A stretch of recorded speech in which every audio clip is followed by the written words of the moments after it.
جعل اللہ الکعبۃ البیت الحرام، جعل بنایا، اللہ اللہ نے، اللہ کے اوپر پیش ہے، اللہ تعالیٰ رفع میں ہے، وہ فاعل ہے، کعبہ پر زبر ہے، وہ اس کا مفعول ہے۔ اللہ نے کعبہ کو بنایا، اور کیا چیز بنائی؟ دو مفعول ہوتے ہیں، اس کا جو دوسرا مفعول ہے وہ آگے آ رہا ہے قیامن۔ تو یہ جو البیت الحرام ہے یہ الکعبہ کی بدل کے طور پہ ہے، یعنی اللہ نے کعبہ کو، جو کہ بیت حرام ہے، حرمت والا گھر ہے، اللہ نے اس کو بنایا قیامن للناسی۔ قیامن قائم ہونے والا، قائم رکھنے والا، لوگوں کے لیے قائم کرنے والی جگہ، لوگوں کا مرکز۔ تو سورہ بقرہ میں اس کے لیے لفظ آئے تھے مثابۃ للناس، بار بار لوٹ کر آنے والی جگہ۔ قیامن کا یہ بھی مطلب ہے کہ ان کے لیے زندگی کا ذریعہ، جس کے ذریعے وہ اپنی زندگی، اپنا سسٹم قائم رکھتے ہیں۔ والشہر الحرام، اب والشہر الحرام حرمت والا مہینہ یا حرمت والے مہینے اس سے مراد ہے۔ تو اللہ نے خانہ کعبہ کو بنایا، بیت الحرام، اور اس کے ذریعے وہ اپنا سسٹم قائم رکھتے ہیں۔ اگر ہم یاد کریں تو حضرت ابراہیم علیہ السلام نے دعا کی تھی، وَإِذْ قَالَ إِبْرَاهِيمُ رَبِّ اجْعَلْ هَٰذَا بَلَدًا آمِنًا وَارْزُقْ أَهْلَهُ مِنَ الثَّمَرَاتِ، کہ اللہ تعالیٰ اس گھر کو امن والا بنا اور اس کے رہنے والوں کو رزق عطا فرما۔ کیونکہ جب حضرت ابراہیم علیہ السلام نے حضرت اسماعیل کو یہاں پر بسایا تو یہ تو بالکل ویرانہ تھا، پانی تک نہیں تھا، پھر پانی اس سے نکل آیا زمزم کے کنویں کے ذریعے۔ اس کے بعد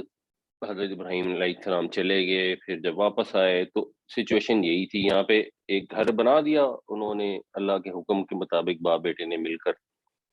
تو جو لوگ یہاں رہتے تھے یا اگر آ کے رہائش پذیر ہوئے بھی تھے اس پانی کی وجہ سے، بیسیکلی وہ خانہ بدوش تھے، چراگاہوں کی تلاش میں رہتے تھے، جہاں کہیں انہیں چراگاہ ملتی تھی ادھر چلے جاتے، تو یا تو وہ بکریاں چراتے تھے، یہ ان کا ذریعہ معاش تھا، یا پھر وہ لوٹ مار کرتے تھے۔ تو اس کا نتیجہ یہ تھا کہ اس علاقے میں امن بھی نہیں تھا، اور کوئی پیداوار ہوتی نہیں تھی تو اس میں غذا بھی نہیں تھی۔ تو اللہ تعالیٰ نے جب یہ دعا قبول فرمائی تو وہ دعا اس بیت الحرام کے ذریعے سے قبول ہوئی۔ یہ خانہ کعبہ کے واسطے سے لوگوں کو امن بھی مل گیا، جو جگہ جہاں پر یہ گھر موجود ہے اب وہ ساری جگہ ہی محترم ہے، اس میں کسی سے لڑنا، یہ لوٹ مار کرنا، کسی پہ حملہ کرنا، سب کا سب منع ہے، ایون یہ کہ کسی جانور کو بھی اذیت پہنچانا حرام ہے۔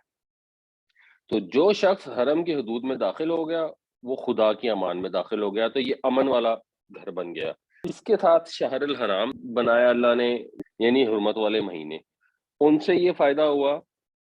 کہ ان مہینوں میں یہ جو وحشی سے وحشی لوگ ہیں وہ بھی نہیں لڑتے تھے،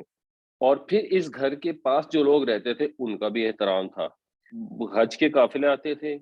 ان قافلوں پہ کوئی حملہ نہیں کرتا تھا۔ اگر ان قافلوں میں یا کسی قافلوں میں کوئی قریش کا آدمی شامل ہو جاتا تھا اس کے اوپر بھی لوگ حملہ نہیں کرتے تھے۔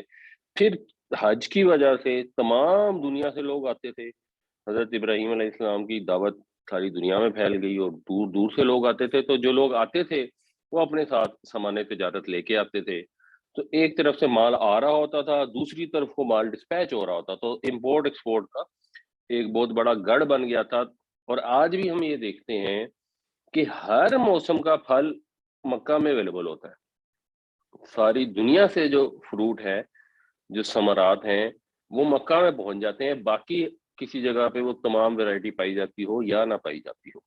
تو یہ سارا کچھ اس گھر کے ذریعے سے ہوا، اور اس کے علاوہ جو حرام مہینے ہیں ان کو بھی اللہ نے بنایا۔ اب یہ بھی کہہ سکتے ہیں کہ وہ اس بیت الحرام کی معاونت کرتے ہیں، یا ہم یہ بھی کہہ سکتے ہیں کہ جو حرام مہینے ہیں ان کو اللہ تعالیٰ نے اپنی نشانیاں بنایا۔ والہدیہ، اور ہدی کو بھی، ہدی جو ہے بنیادی طور پر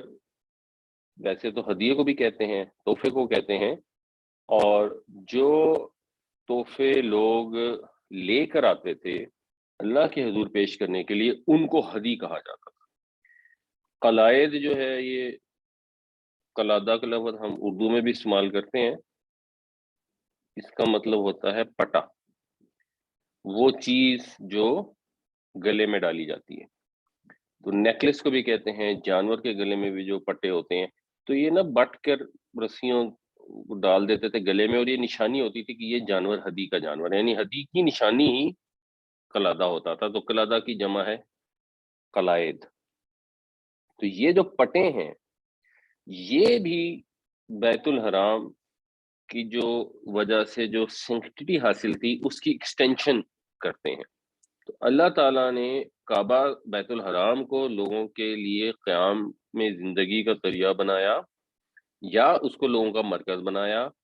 اور حرام مہینوں کو اور ہدی اور قلائد کو اپنی نشانیاں بنایا۔ یہ کیوں بنایا؟ ذالک لتعلموا، یہ اس لیے تاکہ تم جان لو، ان اللہ یعلم ما فی السماوات و ما فی الارض، کہ اللہ تعالیٰ جانتا ہے جو کچھ آسمانوں میں ہے اور جو زمین میں ہے۔ کہ یہ جو اللہ تعالیٰ نے ایک حرمت والا گھر بنا کر اور اس کے متعلقات کے ذریعے عرب کے دو بڑے بڑے مسئلے حل کر دیے، امن کا بھی اور غذا کا بھی، اس سے انسان کو یہ اندازہ ہوتا ہے کہ اللہ تعالیٰ کا علم جو ہے وہ کامل ہے، اور کیسے اللہ کے ایک حکم کے ذریعے انسان کی کتنی ضرورتیں اور کتنی مصلحتیں پوری ہو جاتی ہیں، اور اس کو اس کا احساس نہیں ہوتا، وہ اس کو سمجھ نہیں پڑتا سکتا۔ بعد میں آفٹر دا فیکٹ غور کرنے سے اس کو کچھ چیزوں کی سمجھ آ بھی جاتی ہے کہ کیسے اللہ نے ایک حکم دیا، اور ویسے ایک لحاظ سے دیکھا جائے تو ساری دنیا سے لوگوں کو آنا پڑتا ہے، تکلیف اٹھانی پڑتی ہے، پیسے خرچ کرنے پڑتے ہیں۔ اچھا، جو لوگ وہاں آتے ہیں پیسے خرچ کر کے دور دور سے، ان کو تو وہاں پہنچتے اس کا ریوارڈ مل جاتا ہے، جب وہ اس جگہ پہنچتے ہیں تو جو وہاں پر برکتیں ہیں اور جو سکون ملتا ہے اور جو روحانی طور پہ انسان کو سیٹسفیکشن ملتی ہے۔ یہی وجہ ہے کہ حج ویسے تو زندگی میں ایک دفعہ فرض ہے، لیکن جن کو اللہ نے وسائل دیے ہوتے ہیں وہ کوشش کرتے ہیں اور بار بار آتے ہیں، اور اگر حج پہ نہیں آ پاتے تو عمروں پہ آتے ہیں، بار بار اللہ کے گھر کی طرف آتے ہیں۔ تو یہ اللہ نے جو اپنا گھر بنایا ہے لوٹنے کی جگہ، اس کے اوپر آنے والوں کو تو وہاں سے مل جاتا ہے جو ریوارڈ ان کے سفر کا اور تکلیفوں کا، اور جو مکہ کے رہنے والوں ہیں ان کا مسئلہ بھی اس سے حل ہو گیا کہ ان کا جگہ امن کی ہو گئی، اور ان کو یہاں دنیا کی ہر چیز اویلیبل ہوگی، ایک بالکل ایسی وادی میں جس میں شاید بعض اوقات تو گھاس تک نہیں اگتی تھی۔ تو اللہ تعالیٰ کے جو بھی احکامات ہیں ان کے اندر ہمارے لیے یہ فائدے ہیں۔ یہ ہے اصل سمجھنے کی بات، کہ اگر مثلا اللہ تعالیٰ نے سود کو حرام قرار دیا ہے، اور اگر کسی کو سمجھ نہیں بھی آتی کہ سود حرام ہے، تو اس کو یہ کلیئرٹی ہونی چاہیے کہ جو بھی اللہ نے حکم دیا ہے تو اس میں دنیا کا بھی کوئی نہ کوئی فائدہ ڈیفینیٹلی ضرور ہے، جو بھی چیز حرام حلال ٹھہرائی گئی ہے۔ ان اللہ یعلم ما فی السماوات و ما فی الارض وان اللہ بکل شیء علیم، یہ اس لیے کہ تم یہ جان لو کہ اللہ تعالیٰ جانتا ہے جو کچھ آسمانوں میں ہے اور جو کچھ زمین میں ہے، اور یہ کہ اللہ تعالیٰ ہر چیز کا علم رکھنے والا ہے۔ اور دوسرا اس سے جو مطلب ہے وہ یہ ہے کہ یہ جو اللہ تعالیٰ نے بیت الحرام بنایا، حرام مہینے بنائے، ہدی قلائد کو بنایا، یہ اللہ کی نشانیاں ہیں اور یہ محترم ہے۔ جہاں سے یہ صورت شروع ہوئی تھی، سورہ مائدہ، اور آپ اکثر دیکھیں گے قرآن شریف کی صورتوں میں جس ٹاپک سے صورت شروع ہو رہی ہوتی ہے، اینڈ میں اسی کی طرف واپس آ رہی ہوتی ہے۔ یہ رنگ سٹرکچر ہوتا ہے، اور یہ اب لوگوں نے ایکسپلور کرنا شروع کیا ہے کہ قرآن کی صورتوں میں ایک رنگ سٹرکچر پایا جاتا ہے، اور ایون صورتوں میں پایا جاتا ہے اور بعض اوقات آیتوں میں پایا جاتا ہے۔ کسی دن ہم اس کے اوپر بھی تھوڑی بہت ڈسکشن کریں گے۔ تو شروع میں بات یہیں سے ہوئی تھی، اللہ تعالیٰ کے شاعر تھے، اور وہاں یہ بتایا گیا تھا کہ اللہ کے شاعر ہیں۔ تو یہاں پہ بھی لفظ شاعر کا استعمال نہیں کیا گیا، بٹ مراد یہ بھی ہے کہ اللہ نے کعبہ کو، ان ساری چیزوں کو شاعر بھی بنایا ہے۔ تو اگر شاعر بنایا ہے تو کیوں بنایا ہے؟ تاکہ ان کا احترام کرو، ان کے جو ہے وہ بے حرمتی نہ کرو،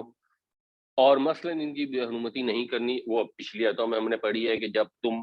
چاہے اکیلے ہو، تنہا ہو، تمہیں شکار نظر آ رہا ہے لیکن احرام کی حالت میں تم شکار نہیں کر سکتے، اللہ تعالیٰ نے اس کی اجازت نہیں دی۔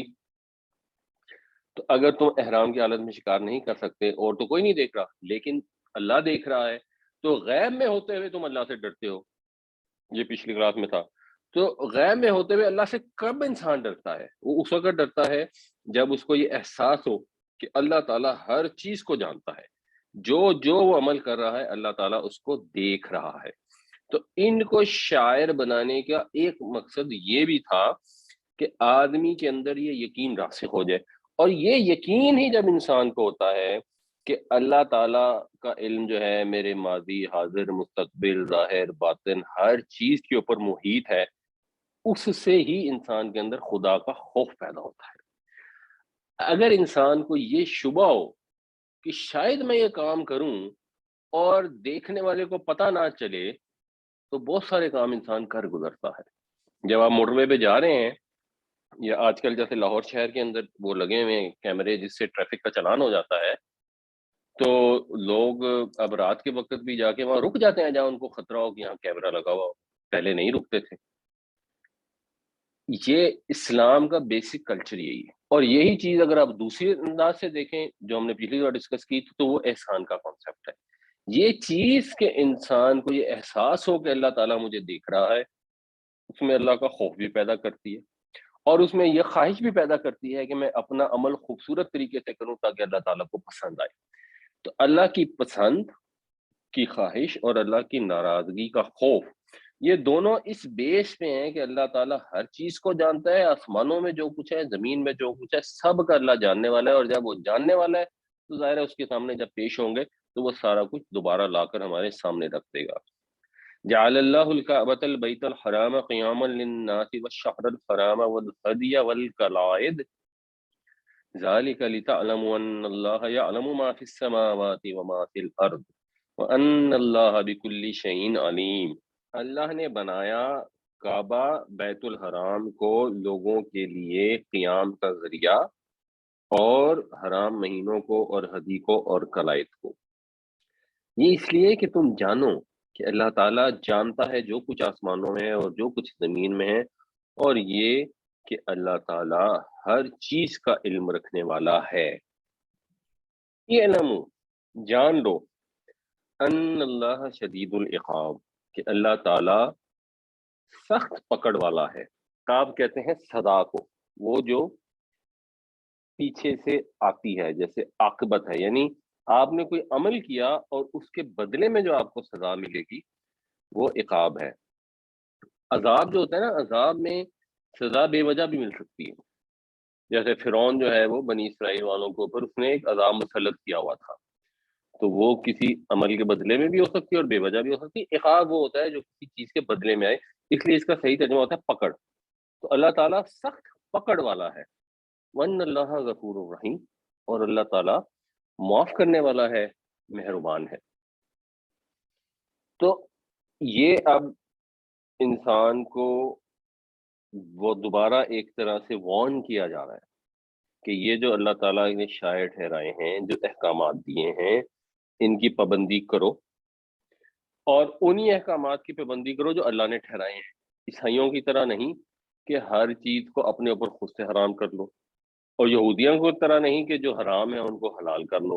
اور پابندیاں نہ فالو کرو اور ان کے ہیلے بہانے اور جسٹیفیکیشن تلاش کر لو۔ کیوں؟ کیونکہ اللہ تعالیٰ سخت پکڑ والا ہے۔ اور اس کے ساتھ یہ خوشخبری بھی ہے کہ اگر اللہ کے احکامات کی پابندی کرو گے، اس کے حرام حلال کو فالو کرو گے، تو پھر وہ جو کمیاں کوتاہیاں ہو جائیں گی ان کو بخشنے والا بھی ہے اور مہربان بھی ہے۔ اگر تمہاری نیت، تمہاری ایفرٹ اس ڈائریکشن میں ہے تو اس ایفرٹ کے اندر کچھ کمی بھی رہ جائے گی تو اللہ تعالیٰ بخشنے والا اور مہربان ہے۔ اور یہ دونوں چیزیں یہاں بتا دی گئی۔ ہمارے ہاں پرابلم یہ ہے، اکثر لوگ اس پورشن کو لے لیتے ہیں کہ اللہ تعالیٰ تو معاف کرنے والا ہے، رحم فرمانے والا ہے، اور جو اوپر والا پورشن ہے کہ وہ شدید العقاب ہے، اس کو لوگ اگنور کر دیتے ہیں۔ وہ کہتے ہیں کہ لو جی اللہ تو رحمان ہے، رحیم ہے، وہ کیسے ہمیں سزا دے گا، یہ امید ہے کہ ہمیں سزا نہیں دے گا، وہ تو کسی اور کو دے دے گا، ہمیں سزا نہیں دے گا۔ اللہ تعالیٰ نے مثلاً اس آیت میں یہ دونوں چیزیں بیک وقت بتا کے دوبارہ کلیئر کیا ہے کہ اللہ تعالیٰ دونوں کام کرے گا، لوگوں کو معاف بھی کرے گا اور لوگوں کی پکڑ بھی کرے گا۔ تو آپ کی ایفرٹ یہ ہونی چاہیے کہ اللہ سے امید اچھی رکھیں اور اللہ سے ڈرتے رہیں، اور وہ اعمال کریں جو اس ڈائریکشن میں لے جانے والے ہوں۔ وہ اعمال نہ کریں جن کا نتیجہ پکڑ کی صورت میں نکلے، حتی الامکان ان سے بچنے کی کوشش کریں۔ کبھی کبھار نادانی میں جذبات سے مغلوب ہو کر اگر کچھ ہو جائے گا تو پھر توبہ کریں اور اللہ سے امید رکھیں کہ وہ معاف کرنے والا ہے۔ یہ چیز بڑی کلیئر ہونی چاہیے۔ آپ مثال کے طور پہ ایک بلڈنگ پہ چڑھ جائیں 40ویں منزل پر، اور اس بلڈنگ کے اوپر چڑھ کے نیچے چھلانگ لگا دیں اور کہ اللہ تعالیٰ بڑا رحمان و رحیم ہے، یہ کیسے ہو سکتا ہے کہ مجھے کوئی نقصان ہو جائے؟ تو جو بھی لوگ اس کو متعلق سنیں گے، اس کو دیکھیں گے، وہ کہیں گے اس آدمی کا دماغی توازن خراب ہے۔ اور اگر آپ نے یہ مان لیا کہ اللہ تعالیٰ کے لاز ہیں فزیکل، جس کے تحت 40ویں منزل پر چڑھ کر اگر آپ چھلانگ لگائیں گے تو ان جنرل انسان کا کیما ہو جائے گا، اور بہت احمق اور اسٹوپڈ آدمی ہے جو یہ تجربہ کرنے کی کوشش کرے گا۔ تو یہ اللہ تعالیٰ کے قوانین آخرت کے متعلق بھی تو ہیں، جو دنیاوی قانون ہیں ان کو تو ہم نے مان لیا، ایمان لے آئے ان پر، اور عمل بھی اس کے حساب سے کرتے ہیں۔ جو آخرت کے قوانین ہیں اگر ان کو بھی مان لیا اور ایمان لے آئے ہیں تو عمل اس کے حساب سے کیوں نہیں کرتے؟ تو بڑی اسٹوپڈ بات ہے کہ ایک آدمی سود کھاتا رہے اور کہ اللہ رحمان و رحیم ہے وہ مجھے معاف کر دے گا، ایک آدمی رشوت کھاتا رہے کہ اللہ رحمان و رحیم ہے مجھے معاف کر دے گا، بے حیائی کے کام کرتا رہے، جو بھی گناہ ہے اس پہ اٹا رہے، ڈٹا رہے، غیبت کرتا رہے، جھوٹ بولتا رہے، اور ساتھ اس کو یہ امید ہو کہ اللہ مجھے معاف کر دے گا کیونکہ وہ رحمان و رحیم ہے، تو وہی آدمی 40ویں منزل سے چڑھ کر نیچے چھلانگ تو نہیں لگاتا۔ تو اس لیے یہ اچھی طرح جان لو، اعلموا ان اللہ شدید العقاب وان اللہ غفور رحیم، جان لو، جان رکھو کہ اللہ سخت سزا دینے والا ہے اور اللہ بخشنے والا مہربان بھی ہے۔ ما علی الرسول الا البلاغ، ماں کے 3 مطلب ہوتے ہیں، جب آگے الا آ رہا ہونا تو پھر ماں کا مطلب نہیں ہی ہوتا ہے، نہیں ہے رسول پر مگر البلاغ پہنچا دینا، یعنی نبی کریم صلی اللہ علیہ وسلم پر صرف اور صرف پہنچانے کی ذمہ داری ہے۔ نبی کریم پر یہ ذمہ داری نہیں ہے کہ تمہیں مثلاً پکڑ لیں سزا دیں یا تمہاری معافی کروا دیں، یہ حضور کی ذمہ داری نہیں ہے۔ حضور کی ذمہ داری ہے تم تک پیغام پہنچانا۔ اس کے متعلق اللہ تعالیٰ سوال بھی فرمائیں گے انبیاء سے کہ کیا تم نے لوگوں کو پیغام پہنچایا اور انہوں نے تمہیں کیا جواب دیا، یہ اسی صورت کے آخر میں بھی آئے گا حضرت عیسیٰ علیہ السلام کے متعلق۔ لیکن یہاں لوگوں کو بھی بتایا جا رہا ہے کہ بھائی جان یہ ذمہ داری نہیں ہے اللہ کے نبی کی کہ تمہیں جا کے وہاں پہ جنت کے دروازے تک پہنچا کے آئے گا جیسے ہم نے ایزیوم کیا ہوا ہے۔ مکے کے مشرک کہتے تھے کہ اچھا اگر تم اللہ کے نبی ہو تو چلو ابھی ہم پہ عذاب نازل کر کے دکھاؤ، وہ اس کے اوپر پڑے ہوئے تھے۔ اور مسلمان کہتے ہیں کہ اچھا آپ اللہ کے نبی ہیں تو بس پھر آپ نے تو ہمیں جنت میں لے کے جانا ہے کیونکہ ہم نے تو آپ کو مان لیا، جو بیسیکلی عیسائیوں کا عقیدہ ہے کہ حضرت عیسیٰ کو خدا کا بیٹا مان لو اور یہ مان لو کہ انہوں نے اپنا خون دے دیا تمہارے گناہوں کے کفارے میں، تو بس تم تو بخشے بخشائے ہو۔ اللہ تعالیٰ فرما رہے ہیں ایسی کوئی بات نہیں ہے، نہ تو ہمارے رسول نے تمہیں عذاب دینا اور نہ ہی ہمارے رسول صلی اللہ علیہ وسلم نے تمہیں جنت کے دروازے تک چھوڑ کے آنا ہے۔ ہمارے رسول پر ذمہ داری ہے تم تک پیغام پہنچانے کی، اور ہم سب گواہی دیتے ہیں۔ اور جب خطبہ حجت الوداع ہوا اور اس پہ حجت الوداع کے موقع پر نبی کریم صلی اللہ علیہ وسلم نے صحابہ سے پوچھا کہ کیا میں نے تمہیں پیغام پہنچا دیا، تو ان سب نے کہا بیک زبان ہو گئے کہ ہم گواہی دیتے ہیں کہ آپ نے ایسا پیغام، مفہوم اس کا یہ تھا کہ ایسا پیغام پہنچایا کہ پیغام پہنچانے کا حق ادا کر دیا۔ اور پھر حضور نے آسمان کی طرف بھی انگلی اٹھا کر کہا یا اللہ تو گواہ رہنا۔ تو نبی پاک صلی اللہ علیہ وسلم نے تو اپنی ذمہ داری پوری کر دی۔ اب کوئی بہت ہی کم عقل ہوگا جو سوچے گا کہ اب ایک ذمہ داری ایڈیشنل اپنی طرف سے ان کو خود ہی سونپ دے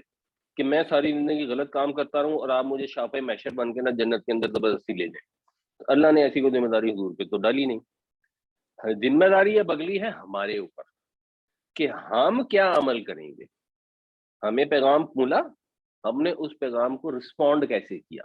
اللہ کے نبی صلی اللہ علیہ وسلم نے ہمیں یہ حکم دیا کہ 5 دفعہ نماز پڑھو، ہم پڑھتے ہیں یا نہیں پڑھتے؟ آپ نے یہ حکم ہمیں اللہ کا پہنچایا کہ قولوا للناس حسنا، لوگوں کے ساتھ خوبصورت طریقے سے بات کرو۔ کیا ہم لوگوں کے ساتھ خوبصورت طریقے سے بات کرتے ہیں؟ دن میں کتنی دفعہ کرتے ہیں ایسی باتیں جو خوبصورتی میں نہیں آتی، جو بدصورت گفتگو ہوتی ہے، ہم دن میں کتنی دفعہ کرتے ہیں. یہ اب ہم نے سوچنے کا کام ہے، کیونکہ یہ ہماری ذمہ داری ہے. ہم جو کچھ کریں گے، واللہ یعلم ما تبدون وما تکتمون، اور اللہ جانتا ہے جو تم ظاہر کرتے ہو اور جو تم چھپاتے ہو. جس چیز کو ہم ظاہر کر رہے ہیں یا چھپا رہے ہیں، اس سے فرق نہیں پڑتا. جو عمل ہم کر رہے ہیں وہ اللہ تعالیٰ جانتا ہے،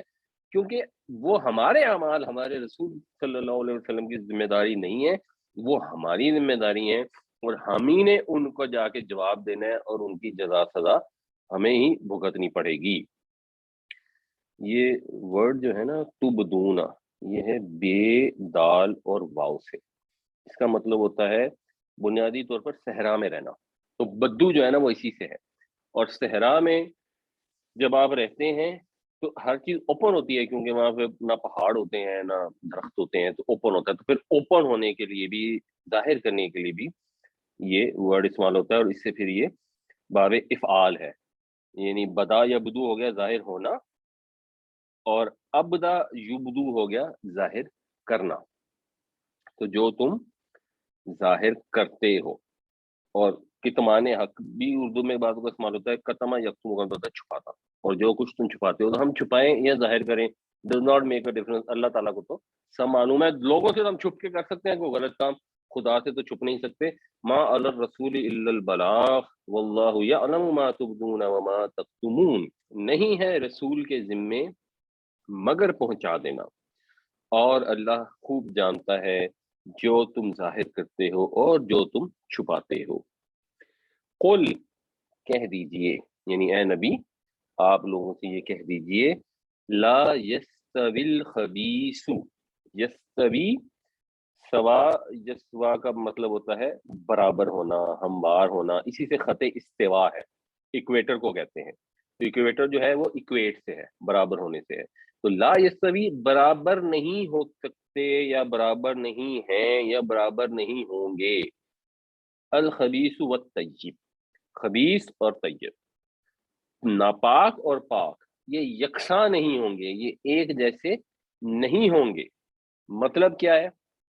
کہ اللہ تعالیٰ کو خیر چاہیے، نیکی چاہیے، تقوی چاہیے. اللہ تعالیٰ کو شر نہیں ریکوائرڈ، ہم سے بدی نہیں ریکوائرڈ، نافرمانی نہیں ریکوائرڈ. تو جو نیکوکار ہوں گے اور جو بدکار ہوں گے، یہ برابر نہیں ہو سکتے. یہی جو پیچھے بات ہم نے ڈسکس کی ہے، کہ کوئی یہ نہ سمجھے کہ وہ فلاں تو بہت نیکیاں کر رہا ہے، اپنے نفس پہ کنٹرول کر رہا ہے، اللہ سے ڈر رہا ہے، تہجد پڑھتا ہے، سارے نیک کام کرتا ہے، کسی کے ساتھ زیادتی نہیں کرتا، میں بدتمیزی بھی کرتا ہوں، جھوٹ بھی بولتا ہوں، غیبت بھی کرتا ہوں، رشوت بھی کھاتا ہوں، مال میرا حرام ہے، پہننا حرام ہے، کھانا حرام ہے، اکڑ بھی ہے میرے میں، تکبر بھی ہے، میں بھی جنت میں چلا جاؤں گا، وہ بھی جنت میں چلا جائے گا، دونوں مل کے انجوائے کریں گے.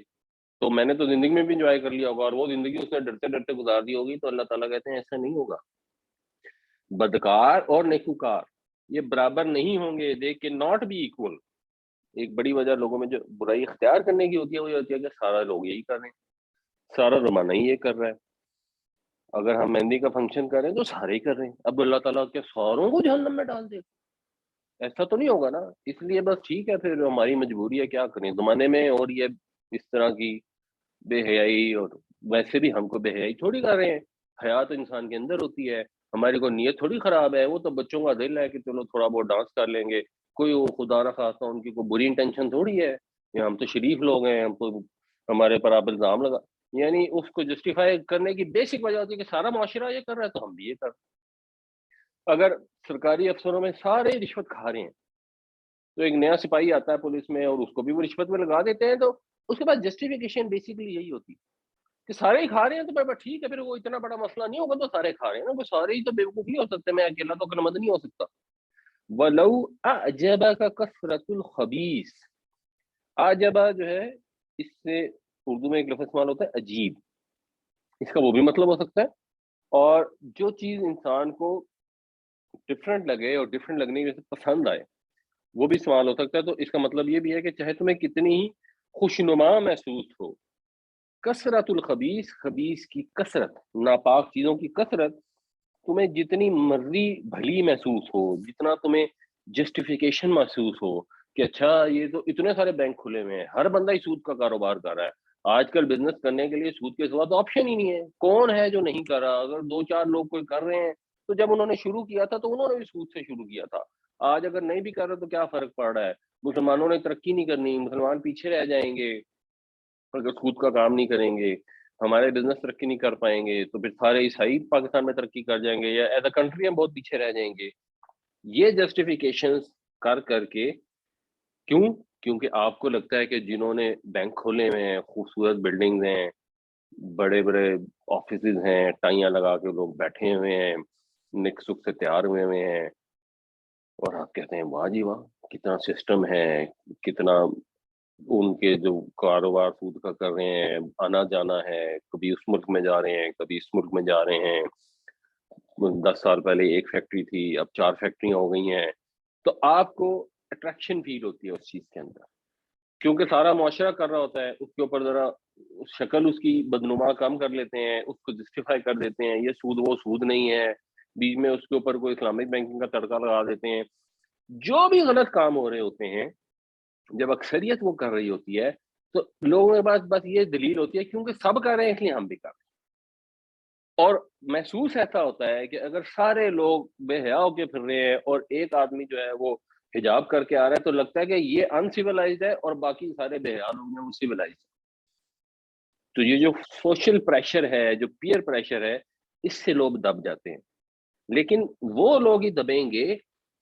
جنہوں نے قرآن نہیں پڑھا ہوگا اور قرآن نہیں سمجھا ہوگا۔ اللہ تعالیٰ نے تو یہ واضح کر دیا کہ خبیث کی کثرت بھی ہوگی اور تمہیں دیکھنے میں حیران کر دینے والی ہو یا بہت خوشنما نظر آ رہی ہو، اس سے کوئی فرق نہیں پڑتا، خبیث اور طیب برابر نہیں ہوں گے، جو عمل تم یہاں کرو گے اس سے اپنا شمار خبیثوں میں کراؤ گے یا طیبوں میں کراؤ گے، اس پہ ڈپینڈ کرے گا۔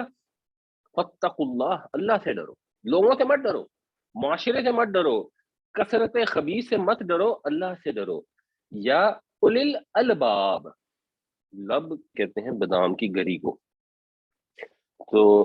لبا یا لبو کا مطلب ہوتا ہے بادام سے گری نکالنا، اس سے پھر جو لب ہے وہ عقل کے لیے بھی استعمال ہوتا ہے اور اس کی پلورل ہے الباب، تو اولل الباب ہو گیا عقل والے یا عقلوں والے، تو یا اولل البابی، اے عقل والو، اگر عقل استعمال کرو گے، اگر جذبات کے اوپر ڈپینڈ نہیں کرو گے تو جو اکثریت کر رہی ہے اس کو فالو نہیں کرو گے، تم اس کو فالو کرو گے اللہ تعالیٰ نے حکم دیا ہے، جس کے ذریعے اللہ کی ناراضگی سے بچ سکو گے اس راستے کو فالو کرو گے، تو پھر ڈرو اللہ سے، بچو اس کی ناراضگی سے، اے عقل والو، لعلکم تفلحون، تاکہ تم فلاح پا جاؤ، کیونکہ فلاح پائیں گے طیب لوگ، خبیثوں کو فلاح نہیں ملے گی، چاہے دنیا میں آپ کو جو مرضی نظر آ رہا ہو، آپ کو محسوس ہو رہا ہو کہ انہوں نے بڑی ترقی کر لی اور ہم جائز رستے پہ چلیں گے تو ہم پیچھے رہ جائیں گے، پہلے تو یہ غلط فہمی انسان کو کبھی بھی نہیں ہونی چاہیے۔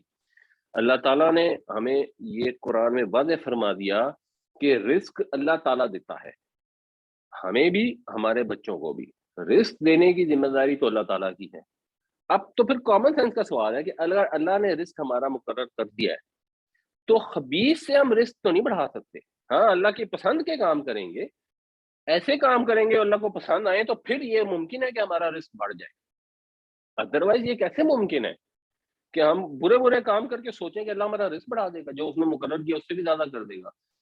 ہمیں اللہ نے جو رزق دینا ہے وہ تو انشاءاللہ ہمیں مل کے رہنا ہے، ہم اگر اس کو، یہ جو ہمیں فریقتہ کرنے والی خباثت آئے گی، ناپاک ذرائع آئیں گے، حرام ذرائع آئیں گے، اگر ہم ان کو ڈینائی کر دیں گے، اگر ہم ان کو ٹرن ڈاؤن کر دیں گے تو وہ خود بخود حلال طریقے سے اللہ تعالیٰ ہمیں پہنچا دے گا، یہ تو اللہ کی ذمہ داری ہے نا، اور وہ پھر ایسی جگہ سے رزق دیتا ہے انسان کو جہاں سے وہ تصور بھی نہیں کر سکتا، یہ بھی قرآن شریف میں اللہ نے وعدہ کیا ہے۔ تو اس لیے اگر انسان عقل استعمال کرے گا تو وہ کام کرے گا جس میں خدا خوفی ہوگی، جب وہ خدا خوفی کے اوپر چلے گا تو اس کو دنیا میں بھی بھلائی ملے گی اور آخرت میں تو ڈیفینیٹلی اس ہی کو بھلائی ملے گی۔ قل لا يستوي الخبيث والطيب ولو اعجبك كثرة الخبيث فاتقوا الله يا اولي الالباب لعلكم تفلحون، کہہ دیجئے کہ برابر نہیں ہو سکتے ناپاک اور پاک، اور اگرچہ تمہیں بہت پسند آئے خبیث کی کثرت، پس ڈرو اللہ سے اے عقل والو تاکہ تم فلاح حاصل کر سکو۔ اچھا، جو اگلی آیت ہے اس سے متعلق ایک حدیث میں آپ کو ذرا پہلے ہی بتا دوں کہ نبی کریم صلی اللہ علیہ وسلم نے ایک دفعہ خطبہ دیا اور اس میں آپ نے فرمایا کہ اے لوگو، تم پر اللہ نے حج فرض کر دیا ہے، اس لیے حج کرو۔ تو ایک آدمی جو تھا اس نے کہا کہ یا رسول اللہ ہر سال؟ تو آپ جو ہے وہ خاموش رہے۔ اس نے دوبارہ پوچھا، آپ پھر بھی خاموش رہے۔ اس نے 3 دفعہ یہ بات کی، تب نبی کریم صلی اللہ علیہ وسلم نے فرمایا کہ اگر میں ہاں کہہ دیتا تو لواجبت، تو پھر یہ فرض ہو جاتا ہر سال حج، اور تم میں اس کی استطاعت نہ ہوتی۔ پھر آپ نے فرمایا جس چیز کو میں تمہیں نہ بتاؤں اس کے بارے میں مجھ سے مت پوچھو، پس ہلاک ہو گئے تم سے پہلے والے لوگ کثرت سوال سے اور انبیاء کے ساتھ اختلاف سے۔ تو جب میں تمہیں کسی چیز کا حکم دے دوں تو وہ مجھ سے لے لو جتنی تم میں استطاعت ہو، اور جس چیز سے میں منع کر دوں تو بس اس کو چھوڑ دو۔ یہ ہے دین کا مزاج اوور آل۔ خاص طور سے جب نبی کریم صلی اللہ علیہ وسلم موجود تھے تو جب اس طرح کے لوگ سوال کرتے تھے تو اس کے اندر یہ امکان تھا کہ اگر حضور کہہ دیتے یس تو پھر ہر سال حج فرض ہو جاتا اور پھر بہت زیادہ مشکل ہو جاتی۔ تو بہت زیادہ کھود کرید نہیں کرنی چاہیے دین کے احکامات کے اندر۔ سم ہاؤ مجھے یوں فیل ہوتا ہے کہ ہمارے ہاں لوگوں نے بہت زیادہ کھود کرید کری ہے بہت ساری چیزوں میں۔ نبی کریم صلی اللہ علیہ وسلم نے فرمایا کہ نماز پڑھو جیسے میں نماز پڑھتا ہوں۔ آپ نماز پڑھو جیسے میں نماز پڑھتا ہوں کا اب آپ کوئی بھی مطلب لے سکتے ہیں، تو اس کا ایک مطلب یہ ہے کہ جیسے حضور نماز پڑھتے تھے صلی اللہ علیہ وسلم، وہ رکوع کرتے تھے، سجدہ کرتے تھے، قیام کرتے تھے، مثلاً قیام میں ہاتھ باندھتے تھے، رکوع میں گھٹنوں پہ ہاتھ رکھتے تھے، تو ہم بھی یہی کر لیں۔ اب اس کی کھود کرید میں لگ جائیں کہ وہ جو ہاتھ تھے وہ کس اینگل پر ہوتے تھے، انگلیاں جو ہیں وہ ایک ہاتھ کی دوسرے ہاتھ کے اوپر آئیں گی تو کہاں پر آئیں گی، کونی کے قریب ہوں گی یا کلائی کے قریب ہوں گی، اور ان کا کیا اینگل ہوگا اور کیا پوزیشن ہوگی۔ تو وہ شاید اپنے اوپر بے وجہ بوجھ لادنے والی بات ہے، اور اس کے اندر ایکچولی جو پھر اگر ایکسٹریم ڈیٹیل پروسیجن ہے وہ تو ہو ہی نہیں سکتی، وہ تو فزیکلی پاسبل ہی نہیں ہے۔ اور اس کا نتیجہ یہ ہوتا ہے کہ پھر وہ جس کو جو حدیث ملی، کیونکہ حضور نے کبھی مثال کے طور پہ ہاتھ کہیں رکھے ہوں گے کبھی کہیں رکھے ہوں گے، تو جس نے جو دیکھا اس نے وہ آگے نریٹ کر دی۔ اب لوگوں نے جو حدیث ان کو پہنچی اس کے مطابق عمل شروع کر دیا، اور دوسروں کی انہوں نے کہا نماز ہی غلط ہے۔ تو اس کی روشنی میں اس چیز کو بھی دیکھنا چاہیے۔ تو اگلی آیت جو ہے وہ اسی پرسپیکٹو میں ہے۔ یا ایھا الذین آمنو، اے ایمان والو، لا تسألوا عن اشیاء، مت سوال کرو چیزوں کے متعلق، ان تبد لکم، اگر وہ ظاہر کر دی جائیں تم پر۔ یہ وہی تبدا جو ہے، یہ تبدون پہلے تھا، یہ اس کا پیسو وائس ہے۔ اگر وہ ظاہر کر دی جائیں تم پر، تسؤکم، سو کہتے ہیں برے کو، تو وہ تمہیں بری لگیں، تمہیں گراں گزریں۔ وَإِن تَسْأَلُوا عَنْهَا، اور اگر تم پوچھو ان کے متعلق، ہین اس وقت، يُنَزَّلُ الْقُرْآنُ، جب قرآن نازل ہو رہا ہو، تُبْدَ لَكُمْ، تو وہ ظاہر کر دی جائیں گی تم پر۔ یعنی جو تم بہت زیادہ سوال کرتے ہو بے وجہ کے بے ضرورت، اگر ہم اس صورت پر بھی غور کریں نا تو شروع میں جو اسٹارٹ ہوا ہے وہ سوالوں کے جواب سے ہی ہوا ہے،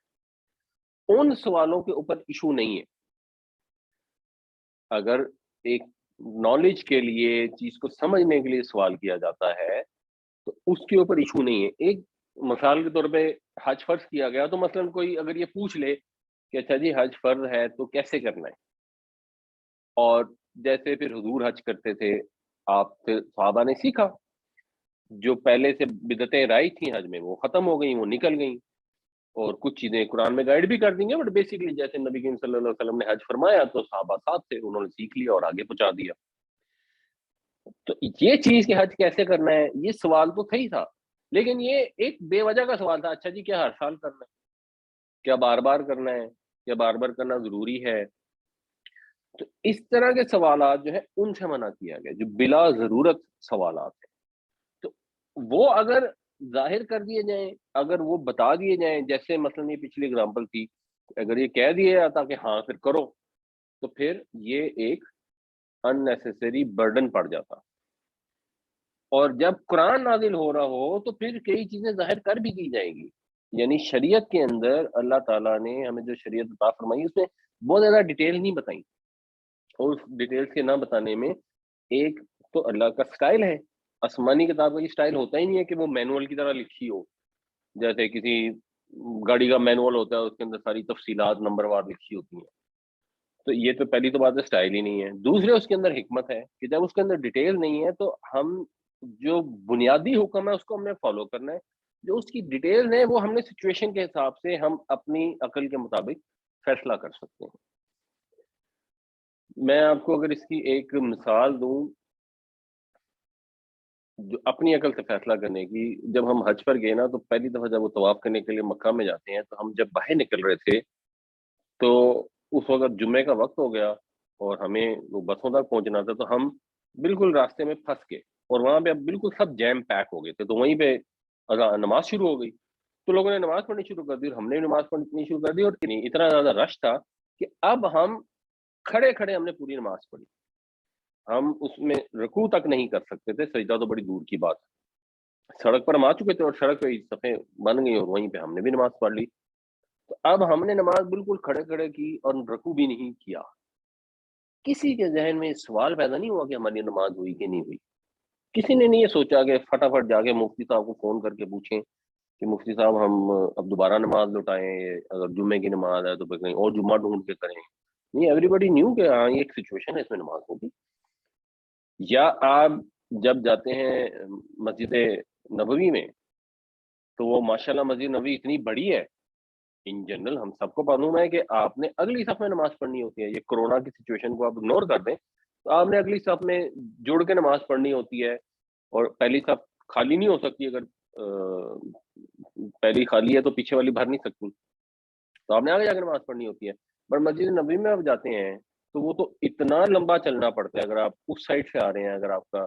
رہائش اس طرف ہے جہاں سے مسجد کی ابتدا ہوتی ہے، تو پریکٹیکلی 5 نمازوں میں آپ پہنچ ہی نہیں سکتے پہلی صف تک اکثر، اور اکثر لوگ نہیں پہنچ پاتے، اور جب وہ نہیں پہنچ پاتے تو وہ جہاں پہ بھی کچھ لوگ اکٹھے ہوتے ہیں وہ نماز پڑھ لیتے ہیں، اور جب جہاں پر کوئی لوگ اکٹھے ہوتے ہیں اور نماز پڑھ لیتے ہیں تو کسی کو یہ سوال بھی نہیں پیدا ہوتا کہ ہماری نماز ہوئی کہ نہیں ہوئی۔ People understand it by them self کہ ہاں جی وہاں تک اتنی دور چل کے جانا اس مسجد کے حساب سے وہ والا حکم شاید لاگو نہیں ہوتا۔ تو یہ بہت ساری چیزیں ایسی ہوتی ہیں جو ڈیٹیل کے اندر ایکسیپشن بھی ہوتی، جب آپ اس کو سوال کر کر کر کر کے اس کو اگر متعین کر لیتے ہیں نا تو پھر پاسبل نہیں رہتا۔ اور اللہ کے نبی جب موجود ہوں، قرآن جب اتر رہا ہو، اس وقت لوگ اگر یہ سوال کرتے رہتے اور ان کو جواب ملتے رہتے تو اس کا نتیجہ یہ ہونا تھا کہ پھر آنے والی نسلوں کے لیے بھی پرابلم کریٹ ہو جانی تھی، جو یہودیوں کے ساتھ ہوا، اور انہوں نے اپنے اوپر بہت سارے بوجھ لاد لیے اس طرح بے وجہ کے سوال کر کے اور بے وجہ کے بال کی کھال اتار کر۔ ان کے ساتھ یہ ہو گیا اور تمہیں ہو گیا کیونکہ آخری نبی صلی اللہ علیہ وسلم نے تشریف لانا تھا، تو آپ تشریف لائے اور آپ نے ان کے زبردستی ڈالے ہوئے بوجھ جو تھے ان کو اتار دیا۔ اب تو کسی رسول نے آنا نہیں ہے، تو اس لیے یہاں قرآن میں اللہ تعالیٰ نے اس کو کلیئرلی منع فرما دیا، اور ساتھ کیا فرمایا؟ اف اللہ عنہا، اللہ نے معاف کر دیا ان کو۔ یعنی اس سے پہلے جو سوال کیے تھے، مثلا جیسے یہ حج والا سوال تھا، تو اس کا جواب حضور نے نہیں دیا، اس کو اگنور کر دیا، اس کو نظر انداز کر دیا اور اس کو معاف فرما دیا۔ آگے کے لیے اب یہ نصیحت کر دی گئی کہ بھائی قرآن نازل ہو رہا ہے تو بے وجہ کے سوال نہیں کرنے، واللہ غفور حلیم، اور اللہ تعالیٰ بہت معاف کرنے والا، بہت بردبار ہے، بہت برداشت والا ہے۔ تو اس نے تمہارے انسٹیگیشن کو کہ آپ بار بار سوال پوچھ رہے ہیں ان کو برداشت کیا اور ان سے درگزر کر دیا۔ اس سے یہ غلط فہمی نہیں ہونی چاہیے کہ سوال نہیں کرنا چاہیے، علماء سے سوال نہیں کرنا چاہیے، وہ بالکل فرق چیز ہے۔ یہ بات ہو رہی ہے اللہ کے نبی سے سوال کرنے کی جب قرآن نازل ہو رہا تھا۔ علماء سے تو آپ سوال کریں گے، ایک عالم آپ کو آ کے کہتے ہیں کہ یہ چیز حلال ہے اور یہ حرام ہے، تو آپ پوچھیں گے کیوں، کیسے؟ کہاں سے پتہ لگا؟ اس کی دلیل بتائیں۔ وہ آگے جواب میں آپ کو یہ آیت سنا دیں گے کہ نہیں جی یہ زیادہ چیزوں کے متعلق سوال نہ کرو، اگر وہ تم پہ ظاہر کر دییں گے تو بری لگیں گی، میں نے اگر آپ قرآن کا آیت کا نمبر اور حدیث کا ریفرنس بتا دیں گے تو برا کیوں لگے؟ وہ بالکل ڈفرینٹ کانٹیکس کی بات ہے، اور یہ بالکل ڈفرینٹ کانٹیکس کی بات ہے۔ یا ایھا الذین آمنوا لا تسألوا عن اشیاء ان تبد لکم تسؤکم وان تسألوا عنها حین ينزل القرآن تبد لکم عفا اللہ عنها واللہ غفور حلیم۔ اے ایمان والو، مت سوال کرو چیزوں کے متعلق، اگر وہ ظاہر کر دی جائیں تم پر تو تمہیں بری لگیں گی، اور اگر تم پوچھو گے اس وقت ان کے متعلق جب قرآن نازل ہو رہا ہو تو وہ ظاہر کر دی جائیں گی۔ اللہ تعالیٰ نے ان سوالات سے درگزر فرمایا ہے، اور اللہ تعالیٰ بہت بخشنے والا بردبار ہے۔ قد سألها قوم من قبلکم، پوچھا ایک قوم نے ان کو تم سے پہلے، ان کو پوچھا یعنی اس طرح کی باتیں پوچھی جیسے یہ سوال بے ضرورت ہیں، ایک قوم نے اس سے پہلے بھی پوچھے۔ یہ ایک قوم یعنی بیسیکلی نکرا آیا نا، القوم نہیں آیا، یہ ایک طرح سے بیزاری کا اور اللہ تعالیٰ کے غصے کا اظہار ہے کہ ایک قوم ایسی پہلے بھی گزری ہے جو اس طرح کے سوال کرتی تھی۔ ثم اصبحوا بها کافرین، یہ اس کا مطلب ہوتا ہے صبح کرنا، ہو جانا، صبح کے وقت ہو جانا، اور پھر بیسیکلی استعمال ہوتا ہے ہو جانے کے وقت، پھر وہ ہو گئے ان کے انکار کرنے والے، یعنی جو انہوں نے چیزیں پوچھی اب جب ان کے اوپر حکم آ گئے تو پھر وہ ان پر عمل نہ کر سکے، کیونکہ اپنے اوپر اتنے بوجھ ڈال لیے کہ وہ پریکٹیکلی پاسبل ہی نہیں تھا۔ جو ایک ہم نے پچھلی بار حدیث ڈسکس کی تھی کہ ایک صحابی نبی کریم صلی اللہ علیہ وسلم کے پاس آئے اور ان سے کہا جی کہ میں تو روز روزہ رکھوں گا، اور حضور نے منع فرما دیا کہ میں روز روزہ نہیں سنا، میکسیمم ایک چھوڑ کر ایک روزہ رکھ سکتے ہو، اس سے اوپر نہیں رکھ سکتے، وہ ڈیزائربل نہیں ہے اور اس کا بجائے ثواب تو الٹا مسئلہ ہے۔ تو وہ ایک طرح سے اپنے اوپر بوجھ ڈالنے والی بات ہے کہ آپ کہ جی میں روز ہی روزہ رکھوں گا، اور ان صحابی کے متعلق بھی آتا ہے کہ پھر جب وہ بزرگ ہو گئے تو اب ان سے ایک چھوڑ کر ایک روزہ رکھنا بھی ان کے لیے مشکل ہو گیا تھا۔ تو بے وجہ اپنے اوپر بوجھ نہیں ڈالنے چاہیے۔ وہ قوم کی عادت ہی یہ تھی، بیسیکلی اس سے مراد یہودی ہیں، اور ان کی عادت ہی یہی تھی، اور اس کا نتیجہ یہ ہوا کہ کوئی کام تو انہوں نے کر لیا، پھر بہت سارے کام وہ نہیں کر پائے اور ان کے منکر ہو گئے۔ قد سألها قوم من قبلكم ثم اصبحوا بها کافرین، اسی طرح کی باتیں پوچھی تم سے پہلے ایک قوم نے، پھر وہ ان کے منکر ہو کر رہ گئے۔ اس کی ایک ایگزامپل قرآن شریف میں آئی ہے، وہ ہم ڈسکس کر لیتے ہیں، وہ تو انہوں نے ویسے جیسے تیسے کر لی تھی، ہم ویسے پڑھ بھی چکے ہیں اس کو۔ وہ اس قال موسیٰ لقوم ہی، جب کہا موسیٰ علیہ السلام نے اپنی قوم سے، ان اللہ یأمرکم ان تذبحوا بقرہ، کہ بے شک اللہ تعالیٰ حکم دیتا ہے کہ تم ایک گائے ذبح کرو۔ تو پہلی تو بات ہے اللہ کے رسول آئے حکم دے رہے ہیں، آپ فوراً اس کو بلا چون چرا تسلیم کریں۔ ان کا جواب ماشاءاللہ سے تھا، قالوا اتتخذنا ہزوا، کہ کیا تم ہم سے مذاق کر رہے ہو؟ قال، حضرت موسیٰ نے کہا، اعوذ باللہ ان اکون من الجاہلین، میں اللہ کی پناہ میں آتا ہوں کہ میں ایسی جہالت کی بات کروں، یعنی اللہ کا حکم سناؤں اور اس میں مذاق ہو، یہ تو انتہائی جاہلوں والی بات ہے، میں اللہ کی پناہ میں آتا ہوں اس بات سے۔ قالوا ادع لنا ربک یبین لنا ما ہی، انہوں نے کہا کہ اپنے رب کو پکار ہمارے لیے کہ وہ وعدے کرے کہ وہ گائیں کیسی ہے، یعنی حضرت موسیٰ نے کہا گائیں ذبح کر دو، اب آپ جائیں جو گائیں سامنے نظر آتی ہے اویلیبل ہے اس کو ذبح کرتے، مسئلہ حل۔ یہ ہمیں اپنے اوپر بھی سوچنا چاہیے، بعض اوقات ہم فقہی مشگافیوں میں اتنا پڑ جاتے ہیں کہ سادہ سی چیز ہوتی ہے اور ہم اس کے اندر پھنس جاتے ہیں، جیسے جرابوں کا مسئلہ ہے، نبی کریم صلی اللہ علیہ وسلم جرابوں کے اوپر مسح کر لیتے تھے، تو اس کا مطلب ہے ہمیں بھی جرابوں پر مسح کرنے کی اجازت ہے، بات ختم، اینڈ آف دا اسٹوری۔ اب آپ اس کی تحقیق میں پڑ جائیں کہ وہ موزہ کیسا ہونا چاہیے، کون سے مٹیریل کا بنا ہونا چاہیے، اس کی تھکنس کتنی ہونی چاہیے، اس کی پوروسٹی کتنی ہونی چاہیے، اس کو اندر مٹی جا سکتی ہو یا نہ جا سکتی ہو، اس میں پانی ابزارب ہو سکتا ہو یا نہ ہو سکتا ہو، اگر اس پر کیچڑ لگا ہوگا تو کیا ہوگا، اگر اس پہ نیچے سے مٹی لگی ہوگی تو کیا ہوگا، اگر اس پہ گندگی لگی ہوگی، سوال جتنے کرتے جائیں گے وہ پھنستے چلے جائیں گے۔ جب ہمیں صحیح حدیث سے، سنت متواترہ سے اتنا پتہ لگتا ہے کہ جرابوں پر مسح کر لیا جاتا تھا، تو اینڈ آف دا اسٹوری، مسح کریں، بات ختم۔ اب انہوں نے سوال کرنے جب شروع کیے تو پھر ان کو جواب ملنے شروع ہو گئے۔ قال، حضرت موسیٰ نے کہا انہ یقول انہا بقرۃ لا فارض ولا بکر عوان بین ذلک، کہ نہ تو وہ گائے بوڑھی ہے اور نہ یہ بہت چھوٹی ہے، وہ ان کے درمیان میں ہے۔ فافعلوا ما تؤمرون، کرو اب جس کا تمہیں حکم دیا گیا۔ اچھا، اب حضرت موسیٰ نے ان کو پھر کہا کہ بھئی اب یہ گائے ذبح کر دو، نہیں، قالوا ادع لنا ربک یبین لنا ما لونھا، انہوں نے کہا یہ اپنے رب کو پکاریں کہ وہ ہمیں بتائے کہ اس کا رنگ کیسا ہوگا۔ قال انہ یقول انہا بقرۃ صفراء فاقع لونھا تسر الناظرین، موسیٰ نے فرمایا کہ وہ یہ فرماتا ہے کہ وہ ایک گائے ہیں جو پیلے رنگ کی ہے اور اس کا رنگ جو ہے شوخ پیلا ہے اور لوگوں کو خوبصورت لگتا ہے، پسند آتا ہے۔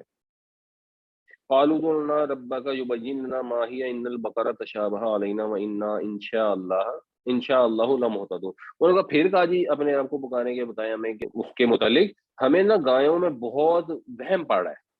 شبہ پہ رہا ہے، اور پھر اللہ نے چاہا تو ہم ہدایت پا جائیں گے۔ اس میں تو ویسے واقعی وہ پھر بیچاروں نے کس طرح کر لیا۔ قال انه يقول انها بقرة لا ذلول تثير الارض ولا تسقي الحرث مسلمة لا شية فيها، تو انہوں نے کہا کہ اللہ تعالیٰ یہ فرماتا ہے کہ وہ ایک ایسی گائے ہیں جس کو جوتا نہیں گیا، جس کو کام نہیں لیا جاتا، نہ تو وہ زمین میں ہل چلاتی ہے اور نہ وہ پانی کھینچتی ہے، اور وہ مسالم ہے، اس کے اندر کوئی داغ دھبا نہیں ہے۔ قالوا لا جئت بالحق، انہوں نے کہا اچھا اب آپ لائے صحیح بات، فذبحوها وما كادوا يفعلون، اور پھر اس کو ذبح کیا اور وہ کرنے کا لگتا نہیں تھا کہ کریں گے۔ تو یہ ان کی سچویشن تھی۔ تو اس طرح اتنی مشکل ڈالی اور پھر وہ گائے ڈھونڈنی ان کو اتنی مشکل ہوئی، تو جو یہاں بنیادی طور پہ یہ بات کی جا رہی ہے کہ اس قوم کو فالو نہیں کرنا، جیسے سورہ مائدہ شروع میں ہم نے ڈسکس کیا تھا کہ پوری صورت میں آپ کو بتایا جا رہا ہے کہ یہودیوں اور عیسائیوں کے کیا کام تھے اور آپ نے ان سے بچنا ہے۔ ما جعل اللہ من بحیرۃ ولا صائبۃ ولا وسیلۃ ولا حام، اب یہ عیسائیوں کی جو رہبانیت سے ذکر شروع ہوا تھا وہاں سے اب یہ مشرکین کی طرف بھی آ رہا ہے، اور بات اس میں وہی ہو رہی ہے کہ اللہ نے نہیں بنایا، یعنی نہیں بنایا مطلب اللہ نے شریعت میں نہیں رکھا، اللہ نے مشروع نہیں کیا بحیرہ کو، نہ صاحبہ کو، نہ وسیلہ کو، نہ حام کو، یہ اللہ کی شریعت نہیں ہے۔ یہ کیا ہوتے تھے، اس کی مختلف تفسیروں میں مختلف باتیں آتی ہیں، لیکن بحیرہ کہتے ہیں کوئی اونٹنی ہوتی تھی جس سے 5 بچے ہوتے تھے، اور اگر 5واں جو ہے وہ میل ہوتا تھا نا تو بس پھر اس کا کان چیر دیتے تھے، اس کو آزاد چھوڑ دیتے تھے۔ یہ بحر ہوتا نا سمندر، تو اس کے وائڈ سا نا شگاف ڈال دیتے تھے کان میں، اس وجہ اس کو بحیرہ کہتے ہیں۔ پھر نہ وہ اس پہ سوار ہوتا تھا، نہ اس کا دودھ دوتے تھے، نہ اس کو ذبح کر کے کھاتے تھے، نہ اس کا اون اتارا جاتا تھا، وہ جدھر مرضی جس کھیت جس چراگاہ میں جائے جہاں سے پانی پیے اس کو کوئی کچھ نہیں کہہ سکتا تھا، یہ ان کا رواج تھا۔ جیسے ہندوؤں کے یہاں مثلا گائیں آ جائے، بندر آ جائیں جہاں وہ بندر کو مانتے ہیں، اس طرح کے رواج وہاں پر بھی ہیں۔ پھر یہ صاحبہ اس اونٹ یا اونٹنی کو کہتے تھے جو کسی منت کے پورا کرنے کی وجہ کسی نے ہوتا کہ اچھا جی اگر میں نے منت پوری ہوگی تو بیماری سے میں اگر شفا ہو گئی نا تو اس کو میں پن کر دوں گا، پھر یہ آزاد پھرے گی۔ یا ایسی اونٹنی جس نے 10 بچے دیے اور ہر دفعہ اس میں فیمیل پیدا ہوئی ہو، اسے بھی آزاد چھوڑ دیتے تھے۔ پھر اگر بکری کا جو فرسٹ جب اس کا کوئی بچہ پیدا ہوتا تھا تو اگر تو وہ میل ہوتا تھا، بکرا ہوتا تھا، تو اس کو وہ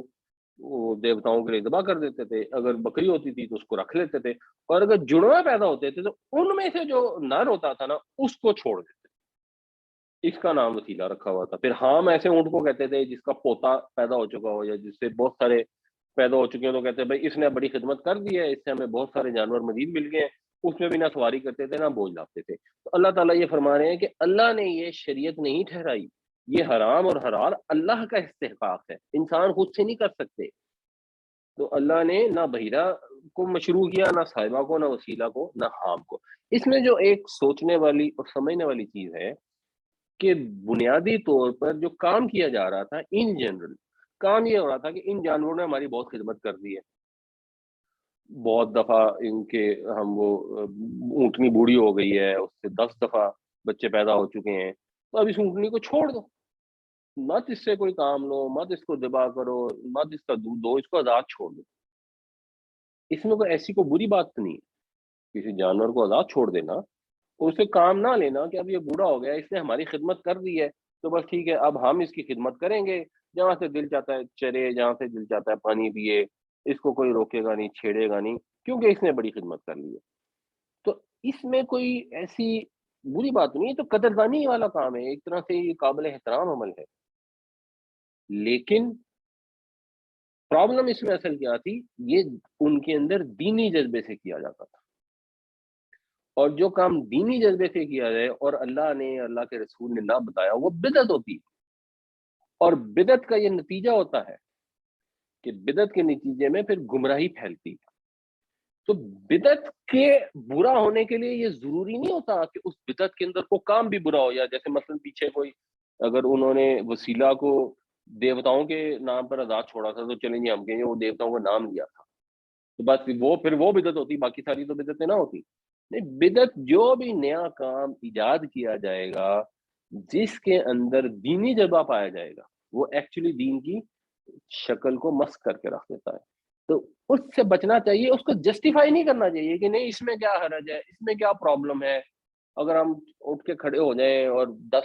قدم عراق کی طرف چلیں گے تو اس میں کون سا مسئلہ ہے، اگر ہم فلاں کام کر لیں گے تو اس میں کون سا مسئلہ ہے، اگر ایک آدمی روز صبح صبح اٹھ کے فلاں سورت سارے مل کے پڑھیں گے تو اس میں کون سا مسئلہ ہے، یہ تو ہم اچھا کام کر رہے ہیں، یہ کیسے ہو سکتا ہے ایک آدمی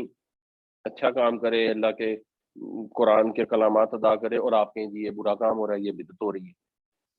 تو اس کو جسٹیفائی کرنا شروع کر دیں۔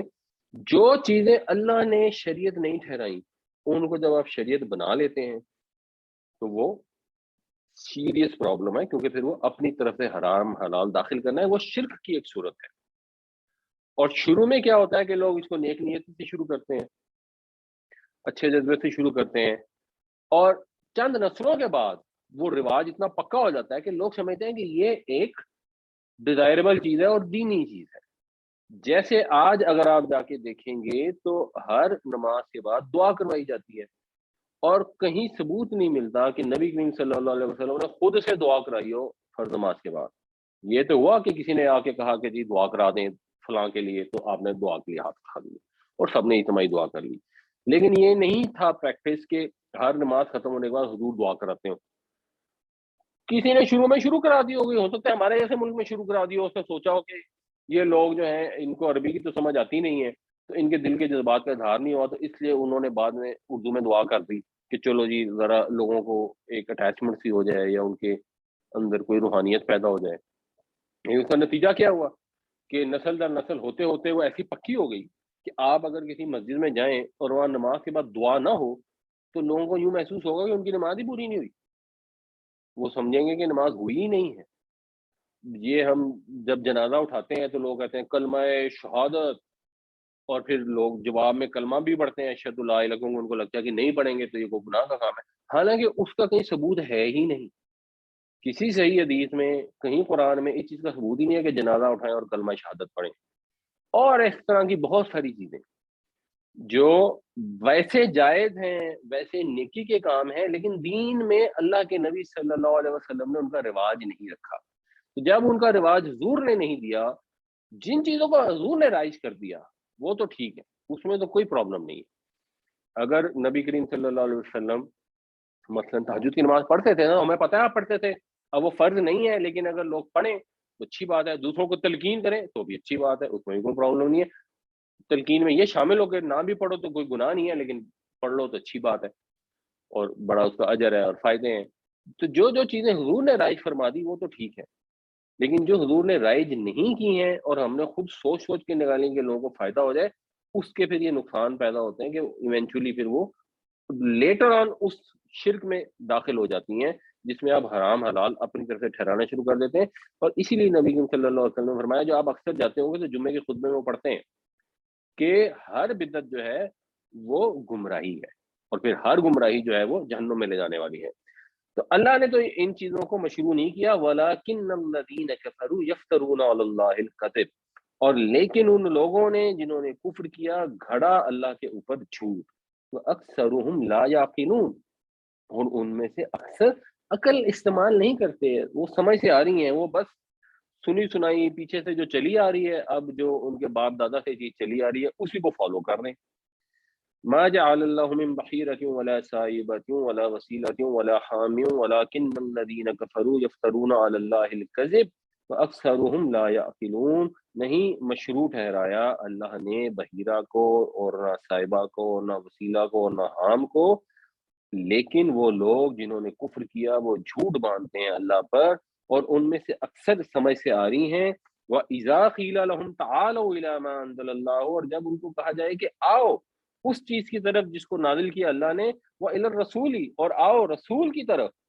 قَالُوا حَسْبُنَا، وہ کہتے ہیں ہمیں کافی ہے. یہ حسبنا وہی ہے جو ہم کہتے ہیں حسبنا اللہ ونعم الوکیل، ہمیں کافی ہے. ما وجدنا علیہ آباءنا، جس چیز کے اوپر ہم نے اپنے باپ دادا کو پایا.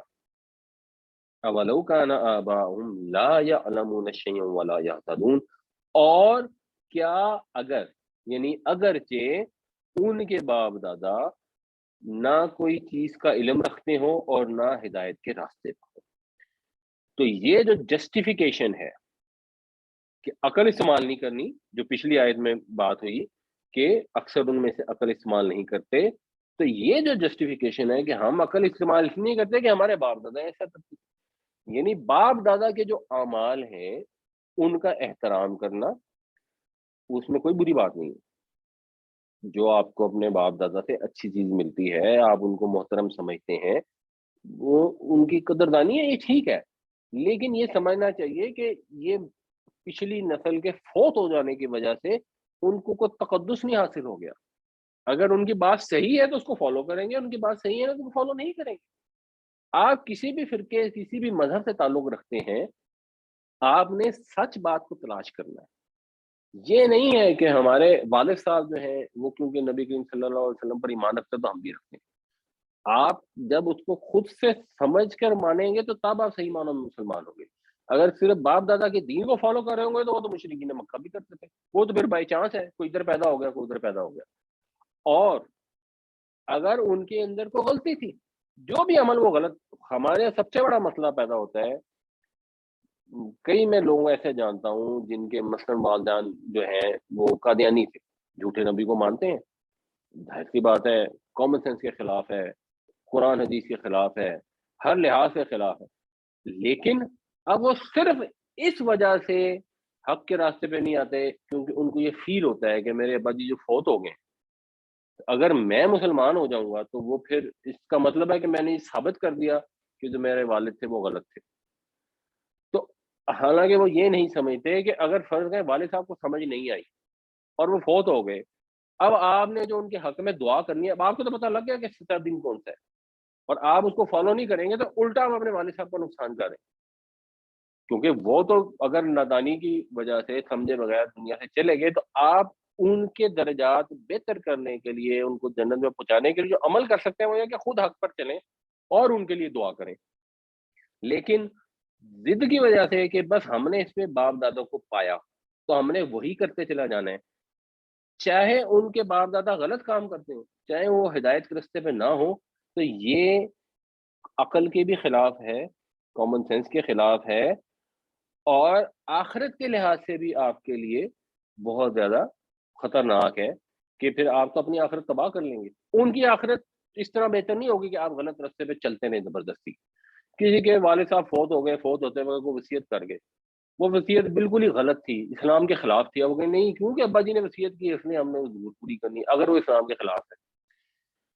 تو اصل چیز یہ ہے کہ آپ نے یہ دیکھنا ہے کہ کون سی چیز حق ہے، ہدایت ہے، اس کو فالو کریں. اور اگر اس کے اندر جو بھی بدعتیں ہیں، جو بھی رواج ہیں، جو بھی عقیدے ہیں، اگر وہ اسلام کے مطابق نہیں ہیں، اللہ کے رسول صلی اللہ علیہ وسلم کے حکم کے مطابق نہیں ہے، تو ان کو چھوڑ دیں فوراً سے پہلے. وَإِذَا قِيلَ لَهُمْ تَعَالَوْا إِلَىٰ مَا أَنزَلَ اللَّهُ وَإِلَى الرَّسُولِ قَالُوا حَسْبُنَا مَا وَجَدْنَا عَلَيْهِ آبَاءَنَا أَوَلَوْ كَانَ آبَاؤُهُمْ لَا يَعْلَمُونَ شَيْئًا وَلَا يَهْتَدُونَ. اور جب ان سے کہا جائے کہ آؤ اس چیز کی طرف جو نازل کی اللہ نے، اور آؤ رسول کی طرف، تو وہ کہتے ہیں کہ ہمارے لیے کافی ہے جس پہ ہم نے پایا اپنے باپ دادا کو. اگرچہ ان کے باپ دادا نہ تو کسی چیز کا علم رکھتے ہوں اور نہ ہی ہدایت کے راستے پر ہوں.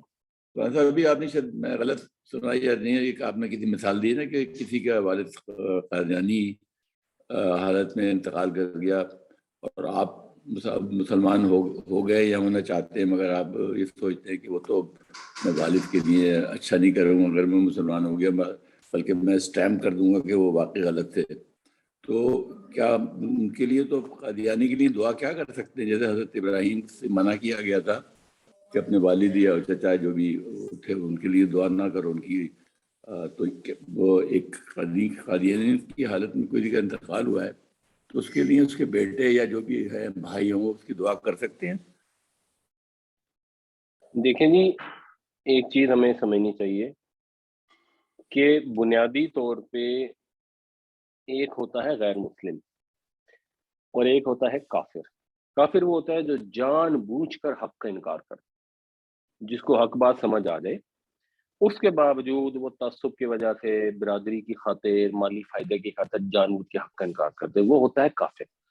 اور وہ ہوتا ہے پکا جہنمی۔ تو جو پکا جہنمی ہو اور اللہ تعالیٰ نے ڈکلیئر کر دیا وہ پکا جہنمی، اس کے لیے دعا نہیں ہو سکتی۔ اس کا مطلب کیا ہے؟ اس کا مطلب یہ ہے کہ جب اللہ کے نبی دنیا میں موجود ہوں علیہ السلام اور وہ بتا دیں آپ کو کہ فلاں شخص پکا جہنمی ہے یا پکا کافر ہے، یا اللہ تعالیٰ ان کو بتا دے کہ وہ فلاں شخص پکا کافر ہے، اس کے لیے دعا نہیں ہو سکتی۔ بٹ اگر مثال کے طور میں پیچھے ایک وہ پاکستانی ٹیم کا وہ تھا کوچ تھا، کوئی آسٹریلین تھا یا پتہ نہیں کون تھا، وہ فوت ہو گیا، لوگوں نے اس کے لیے بھی ریسٹ ان پیس کی دعا کر دی،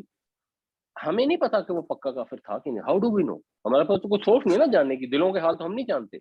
کہ اس کے اوپر حق وعدے ہو گیا اور اس نے پھر بھی جانتے ہوئے سے حق کا انکار کیا۔ وی ڈونٹ نو دیٹ، یہ تو اللہ کو پتا ہے۔ جب اللہ تعالیٰ نے حضرت ابراہیم کے والد کے متعلق، حضرت ابراہیم کو پتا تھا کہ وہ پکے کافر، اللہ نے خود ہی ان کو بتا دیا اور اللہ نے منع کر دیا کہ دعا نہیں کرنی۔ ایون اللہ نے اپنے نبی صلی اللہ علیہ وسلم کو یہ منع کیا کہ آپ نے عبداللہ بن ابی کی مغفرت کی دعا نہیں کرنی۔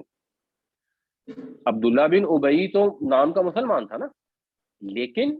اللہ نے اپنے رسول کو بتا دیا کہ نہیں یہ مسلمان نہیں، یہ پکا کافر ہے، آپ نے اس کے لیے دعا نہیں۔ تو جہاں پکا پتہ لگ جائے وہاں تو ظاہر سی بات ہے، لاجک نہیں بنتی نا۔ ایک بندے کو اللہ نے ڈکلیئر کیا ہے جہنمی ہے اور ہم کہیں یا اللہ اس کو معاف کر دے، جب اللہ نے خود حکم فیصلہ صادر فرما دیا، اس کے اگینسٹ ہم دعا نہیں کر سکتے نا۔ تو اب اگر کسی کے والد غلط مذہب کے اوپر فوت ہو گئے ہیں تو ہاؤ ڈز اینی ون نو کہ وہ جینوئنلی پکے کافر تھے؟ کسی کو کیا پتا، ہمیں تو نہیں پتا۔ اس لیے جو حضرت ابراہیم کو دعا کرنے کے لیے منع کیا گیا وہ کیس فرق ہے۔ آپ کے پاس تو اللہ کی طرف سے غیب کا علم آ گیا، ہمارے پاس کیونکہ نہیں ہے، اس لیے ہم کر لیں تو کوئی حرج نہیں۔ ہاں ہمارے میجورٹی علماء یہی کہتے ہیں کہ نہیں جی یہ نہیں کرنی چاہیے اور یہ منع ہے۔ میری جو انڈرسٹینڈنگ ہے وہ یہ ہے کہ نہیں کر سکتے ہیں، کیوں نہیں کر سکتے؟ ہمیں اللہ سے غیر مسلم کے لیے زندگی میں دعا کرنی چاہیے، اس کو اللہ تعالیٰ ہدایت عطا فرمائے۔ اور اگر آپ نے بہت احتیاطاً دعا کرنی ہے تو آپ یہ دعا کر لیں کہ یا اللہ اگر وہ پکے کافر نہیں ہوئے تھے، اگر ان کے اندر کوئی کنفیوژن تھی، ان کو حق بات سمجھ نہیں آئی، تو اللہ تعالیٰ ان کو معاف کر دے اور جنت میں لے جاتے۔ تو دیر از نو ہارم ان دیٹ۔